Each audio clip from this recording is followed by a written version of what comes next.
Hi, hello, and welcome to the journey that we're about to start today. Because I am going to attempt to do a reading vlog of reading the Percy Jackson series for the first time. My relationship to this series is that my sister read it and absolutely loved these. These are her compies. I started thinking about attempting to read them when our Lord and Savior Emma Tobias mentioned them when she started rereading them. She has since come out with a dedicated video on the subject, and I was convinced. It's already pretty late in the day, so I think I'm going to make myself a little picnic lunch, and we'll just have a little picnic outside.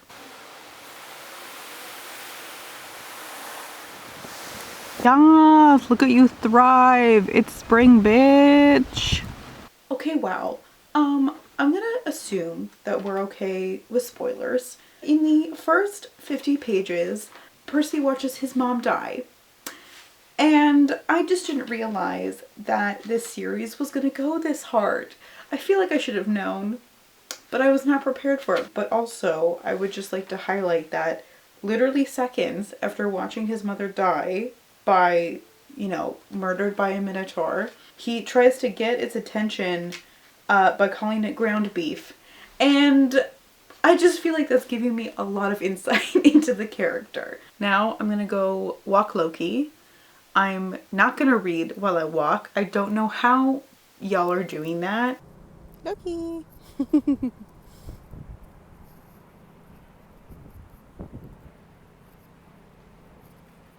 Hi, hello, and welcome back to another day of I Try to Look Like I Belong on the Set of Mamma Mia. So yesterday, after my walk, I returned home and wanted to read some more, and I found my regular reading spot occupied by Beast number 1. So I had to take my chances with Beast number 2, but that worked out fine.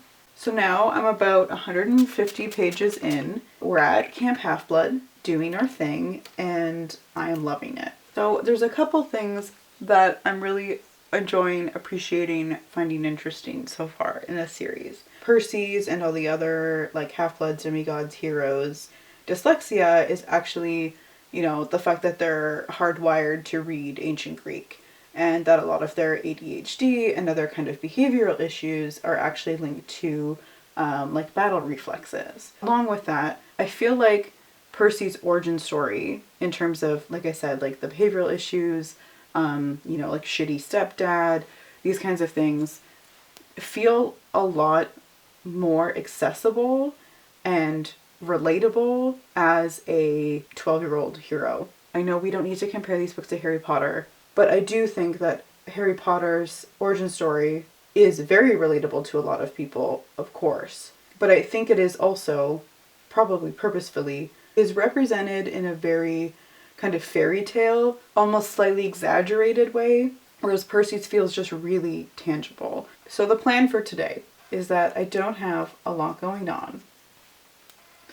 Mostly I am going to be seeing a friend that I haven't seen since I got back home at a physical distance. Calm down. Hello. I am back from the very lovely picnic that my friend made. Pictures here. And it actually got a little windy, so I'm a little bit cold, and I'm kind of feeling like I want a bath. And I'm gonna try reading in the bath because I see y'all doing this in the vlogs like it's nothing. I am not really a read in the bath person. I'm more of a drink alcohol, watch stuff in the bath. Reading in the bath, not bad, okay? The booktubers were really doing something there. Also was trying out this seaweed. That's really aggressive. That's also defeats the point. This is supposed to be wet in order to soak in the moisture. You know what I'm saying? Beauty guru. For the rest of the evening, I think I'm going to get some tea, get some ice cream, and just hang out and read in my onesie. You're just gonna have to trust me that that's what happened, because this lighting is about to get real hateful real soon. Friends, so today we had a cute little breakfast moment, and guess what? We finished the first book. Yes! As I've been saying, loved it so much. This is exactly what I needed. I feel like a kid again, you know what I'm saying? Just delving into just something so compulsively readable and just good. Let's just run through some character thoughts. First of all, we love Grover, a little goat who eats garbage and apples and plays Hilary Duff on the pan flute. Iconic. And then we have Annabeth, who I also really love, and I need to know more about her, okay? I'm not getting enough. Also, was a big fan of the fact that Eris was just basically Dog the Bounty Hunter, but like more intense. Even though I understand why they made the underworld LA. And, you know, they had the whole thing about like traveling west. I get it. However, I do wish that they had made the underworld Florida, because I just think, you know, something that I've been thinking about is whose child would I want to be? Like, which cabin would I want to belong to in Camp Half-Blood? Honestly, low-key, I'm feeling Aphrodite. And I'm feeling like she's getting a bad rap, you know, because would I like to be out there, you know, training, having to do all this nonsense at the whim of the gods? Or do I just want to look cute and talk shit? So, I mean, I don't even really need to be putting on makeup. I don't have a lot of plans, and it's also like the middle of the day. I may go for a little social distancing walk with a friend. Other than that, don't really have any plans besides looking pretty, talking shit. Yeah, this is you reading.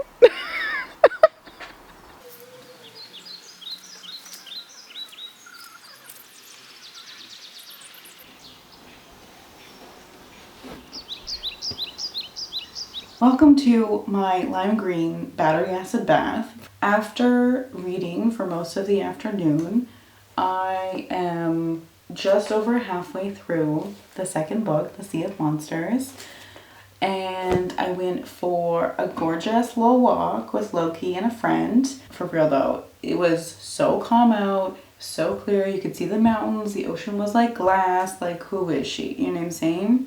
Now I am back in my tub, and I'm hoping to make another little dent. I'm not loving the Tyson thing, to be honest, especially in the beginning.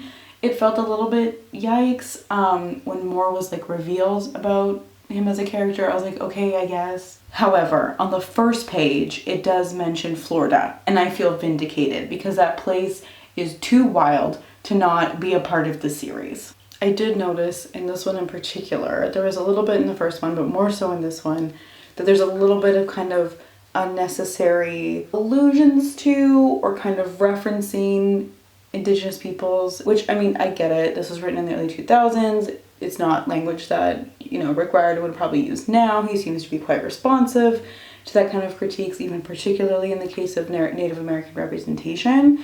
I just think it's interesting in keeping in line with the greatness of Western civilization discourse, especially because they are in North America. And North American expansion of the Western civilization was predicated on the genocide of indigenous peoples. Diffuser is going. Plants are repotted. I'm in my onesie.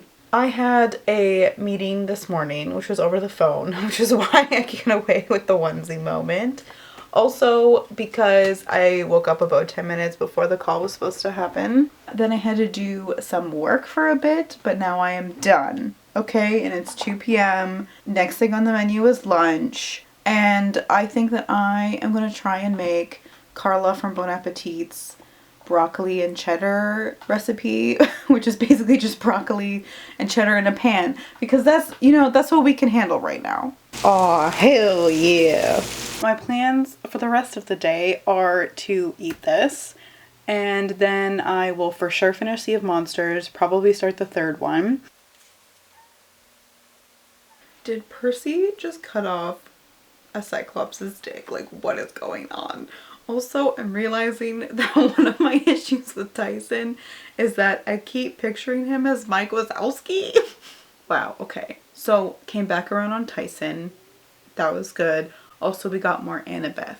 The other thing that came through in this book, which is something I had been thinking about, the Greek God's sphere in general is just rife with a family dynamic. We all knew, you know what I'm saying? But I mean like specifically at the camp, because like you're in your little cabin and it's like your half siblings. It's not just like people, like it's not like a house in Harry Potter where you have enough commonalities, but also the dynamics of like within your half siblings, like do some of the gods like some of their children better than others? The other thing we got in this book was just little bubbles of gender politics. And I think that in terms of the children characters, very well written, no complaints. I was just curious about how stuff to do with the mythology was going to come through. For instance, we have Eris is just very clearly an abusive misogynist, which, I mean, you know. But then there was the whole Cersei moment that happened that I didn't like it. Another thing I'm really enjoying about these books is the kind of absurdity of them gives me a little bit of a Lemony Snicket vibe, which I'm finding enjoyable. Look at this absolute gargoyle. The love of my life. Last night I got about 50 pages into The Titan's Curse, the third in the series. So even though I really like the idea behind how Artemis is represented, especially in terms of being younger and being able to see young gods along with her brother Apollo, the thing that kind of rubbed me the wrong way is in how she describes herself as being the patron saint of all girls before they like lose their way. She says, I am the patron of all young maidens before they go astray. And by astray, she means grow up, become smitten with boys, become silly, preoccupied, insecure, forget themselves. And that part of the description just felt to me a lot like how C.S. Lewis treated Susan in the Chronicles of Narnia series, which is just a childhood wound of mine, which is something I'm just very sensitive to. I did appreciate though the way that Artemis was shown kind of protecting her maidens against Apollo, just like calling them sweetheart and trying to help them with their bags and stuff. And she's like, I think the fuck not. And I very much appreciated that because honestly, same. Now, the eternal question, would I join Artemis's hunt if given the chance? You know, thank you so much for asking. Here's the thing. On the one hand, not super into hunting, don't really want to be perpetually camping either. It's quite, you know, it's a rough life. I mean, their tents seem pretty luxurious and all that, but still. On the other hand, Immortal Girl Gang. Okay, we had to finish the look off camera because my car got full. We were just getting, you know, more into Annabeth as a character, okay, learning more about her past, what makes her tick, and then she just yeeted off a cliff with a manticore, and, you know, no one seems that concerned about it. Good morning! It's noon. So yesterday I read a little bit more, and I have about 100 pages left. Super nice out, and I have about 45 minutes before my next meeting, so let's see what we can do.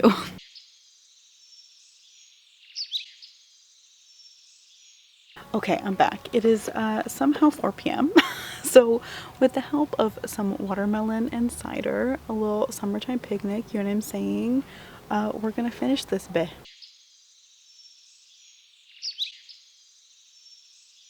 Zoe Nightshade was everything that I was looking for. She's exactly what the series needed.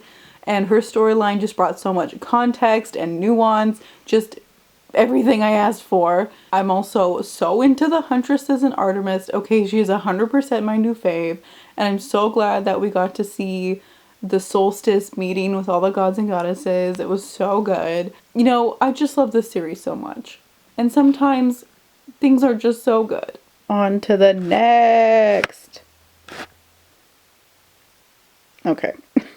So last night I got about 60 pages into Battle of the Labyrinth, the fourth book in the series, and then I was unable to sleep for the rest of the night because I was ovulating. So I was up until about 3:30 or 4 watching compilation videos of romantic scenes from movies. You know what I'm saying? Just truly in the bad place. Slack is also down and I cannot access this one Google Doc that I need to access in trying to meet a project deadline. So I think I'm just gonna give up. on today, which works out well for me because I am trying to finish the whole 4th book today and finish the 5th one tomorrow so that I can have completed this journey within a week. I think I'm gonna grab some lunch. I'm back on my broccoli cheddar bullshit, and then we're just gonna go power through this outside. Okay, I'm about to go outside and read, but look at this. Look at this. How am I supposed to do anything else in the world when I know that this is happening?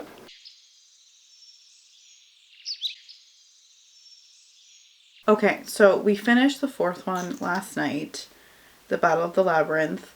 And my thoughts are thusly. First and foremost, that book is hella chaotic. There is so much going on. It is truly just a lot. But I think that it was handled quite well for being that much. And also, I kind of enjoyed that the regular, structure of something's about to happen before school ends. Then we go to camp. Then there's a quest that has to happen before one of the solstices.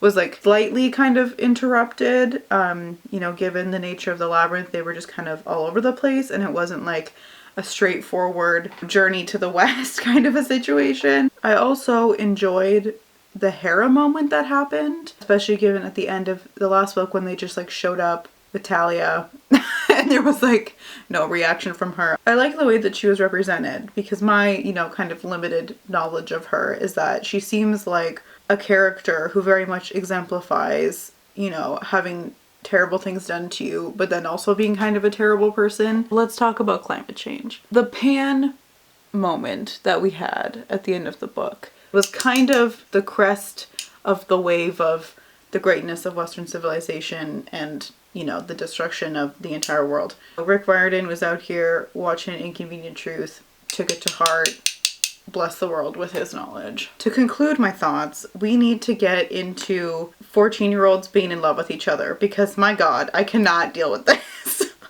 So firstly, stealthily, we've seen, Percy and Annabeth developing their relationship. We see Percy being in love with her, but not saying anything about it. Annabeth finally kisses him in the heat of battle, and then he gets blown out of Mount St. Helen and then ends up on the island of Calypso. And here's the thing. I have no problem with Calypso. I think that was an interesting part of the story to incorporate. Would my bisexual ass at 14 been in love with Calypso as well? Hell yeah. But here's the thing, okay? It was infuriating to read that after, this buildup that seemed, somewhat inevitable, after this moment finally happened, that he just immediately was like, Calypso will be my biggest what if. Sir, you're not even 15. What do you mean your biggest regret? Oh my God. Annabeth finally got her moment to be in charge of this quest, okay? It was perfect for her. It was finally like we were getting there, okay? And then in the middle of it, he's gonna fall in love with other people? My plan is very similar to yesterday in that I'm just gonna spend the rest of the way trying to power through the last book. Also thought I'd give you a full outfit pick for once. You're welcome.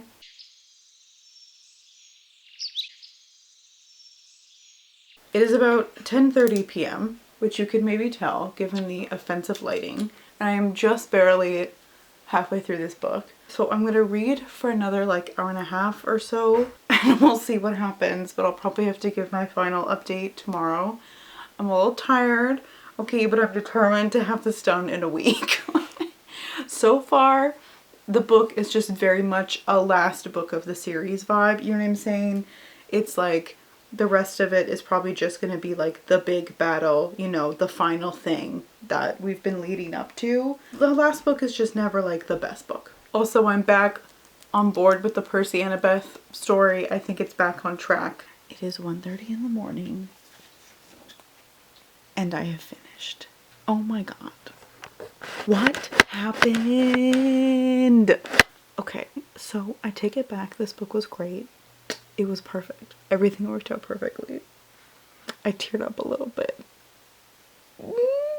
All right, let's talk about my final thoughts on the series. I loved it so much. It was everything I wanted and more. And I cannot imagine how hard this series must have hit if you read it like as a young person, especially if you were in your Greek mythology phase. You know what I'm saying? That shit must have slapped. Again, not that these series need to be compared, but I think that one of the reasons Harry Potter is held up as being like literature, you know what I'm saying, is because it does have all of these super important messages about friendship and love and family, and we feel, you know, we feel bad for Voldemort because he can't experience love. There's just as much of that in this series. The series talks about issues like identity, belonging, finding your place in the world, the importance of chosen family and friendship, and it does it all in a really fun, kind of absurd, very heartwarming, sometimes heart-wrenching way. There was one part in, I think it was all the way back in the second book, when Percy mentions that it's, even though, you know, this is his life now, it's hard for him to keep track of all of the different like myths and gods and goddesses and all this kind of stuff. And I feel like that was Rick Riordan throwing us a bone, because I was also like, I kind of know what's happening, but also kind of I don't. My Greek mythology phase was pretty limited to kind of the Trojan War, like not even the Odyssey, just the Trojan War. And now I feel like my mythology moment is having a rebirth. So if anybody has any recommendations on either online resources or books that they recommend on kind of giving like a decently kind of comprehensive overview, please let me know. I'm back with an update. As I've mentioned Harry Potter throughout this video, I would first like to extend a hearty fuck you to J.K. Rowling. If you are looking to explore alternatives to the Harry Potter series, I would definitely keep this series in mind. It is not without its own problems, but once again, as per the Emma Tobias video, Rick Riordan has demonstrated as an author that he is much more open to these criticisms and adapting and nuancing his own work, and at least he never had a character called Cho Chang. Speaking of racial representation, I have some additional thoughts about race in this series. Just so we're clear, all of the main characters, as well as the gods and goddesses and other relevant mythical ancient people in the series, are all white, which I think is a huge missed opportunity, especially when we're talking about the more ancient characters. I mean, obviously the contemporary ones as well, but given what we know now about how much the Victorians whitewashed Greek history, there is a handful of secondary characters of color,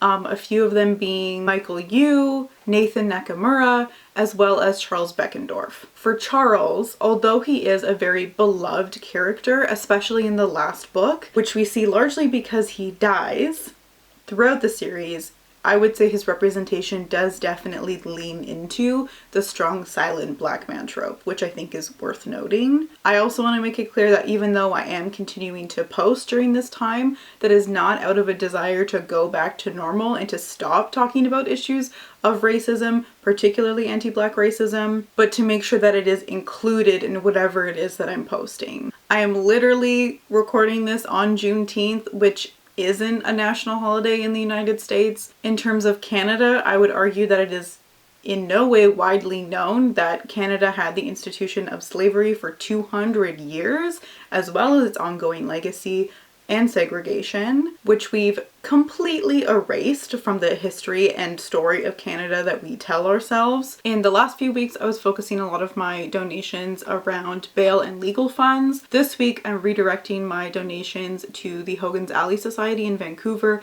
as well as the Hogan Alley protesters. And I'll leave information below if you want to learn more about that or want to find other places where you can keep donating to. In terms of the mythology books, some of the thrift stores have started opening, and so I was able to quickly go in and scoop up this, which is the Ultimate Encyclopedia of Mythology, and it gives a really great comprehensive overview of not only Greek mythology, but many other mythologies, including Roman and Norse, Celtic, as well as Egyptian, which is perfect because now that my local secondhand bookstore is also open, I was able to go and pick up the Kane Chronicles. And I swear to God, if there is no black characters in a series about ancient Egypt, I'm gonna lose it, Rick. Thanks so much for watching. See you soon. Bye!